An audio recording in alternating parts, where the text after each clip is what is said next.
creating a pivot table manually. When we have our range of cells that has the raw data in it highlighted, we can go to the Insert tab, and instead of using recommended pivot tables, we can choose the option Pivot Table. Here we can create a pivot table manually, and we can go and decide exactly what it is that we want in our pivot table. If I click on this once, it will then bring up the Create Pivot Table dialog box. The first thing it will ask is to select the table or the range of data. So I already have my range selected, and you can see here it's coming from the sales sheet, and it's going from the cells A1 to F30. If this wasn't correct, you could simply highlight what's in here and delete it and highlight your range on the sheet again. It's going to put this new pivot table into a brand new worksheet within the same workbook. If I wanted to go to an existing worksheet, I could click on this and then choose the location by clicking into the box and then going down to select the sheet that I wanted to put it on. I'm going to go back into new worksheet, so it will go and create the worksheet and put the pivot table into it. So now when I press the OK button, that's exactly what it has done. Down at the bottom I see a brand new sheet called Sheet 1, and I have the sales sheet, which is the raw data. So now on Sheet 1 I have the pivot table area. This is the area that the pivot table can go into, and when you're inside this area you will see two new things on screen. On the far right you will see the Pivot Table Fields panel, and on the top you'll see a brand new tab called Pivot Table Tools. You've got the Analyze tab and the Design tab, all to do with pivot tables. If I was to click into a blank cell, not part of the pivot table area, you'll notice that the panel disappears from the right, and also the new tabs at the top have disappeared as well. So in order to work with the pivot table, you must be inside the pivot table area.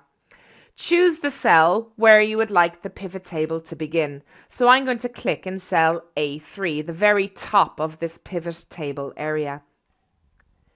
Using the Pivot Table Fields panel, I'm going to create my pivot table. The first thing I see is the list of headings that appear inside my raw data.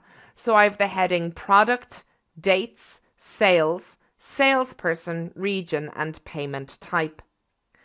At the bottom here I have the 4 areas that I can drag each of these fields into. So we have to determine what it is we'd like as our column headings, our row headings, and our values. So let's say, for example, I decide to put region as a row heading. Rather than just ticking on the box, click on the word region, hold down your mouse and drag it down into the rows section. By putting it into the rows section, you should now see the regions in a list one row under the other.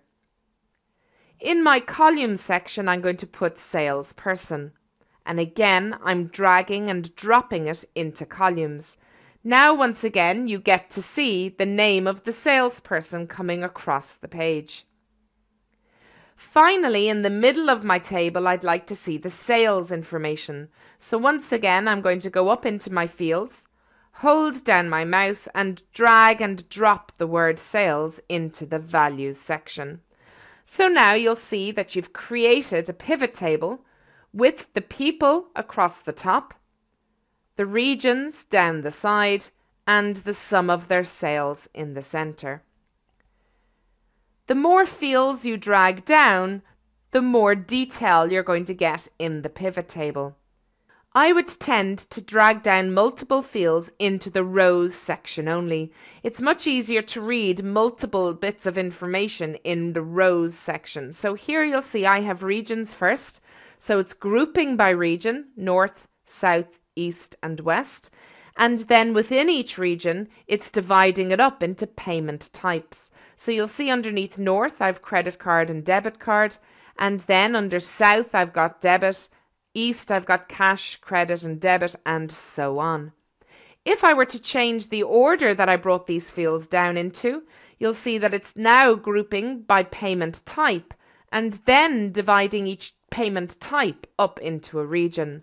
So depending on where you put the fields will depend on what's happening over here in the actual pivot table itself. Now we'll talk about the options and the changes we can make with the pivot tables at a later point. In this lesson, we're concentrating on just creating the pivot table. So let's create another pivot table from our raw data. So I'm going to go back into the raw data, which is the sales sheet. I'm going to highlight my range.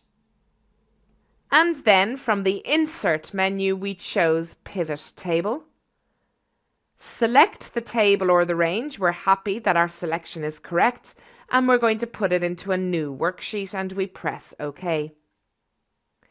Now we can see the pivot table area. We then just need to drag down the fields into the sections that we want. Once we've done that, we can then click away to read the information in our pivot table. Remember that down below it's creating sheets as you go, so it's a good idea to rename the sheets as you go so that it doesn't get confusing with multiple sheets down here at the bottom. So here, for example, I might decide to call this Pivot Table 1 and the sheet beside it I'm just going to call Pivot Table 2. So I have my raw data, Pivot Table 1 and Pivot Table 2.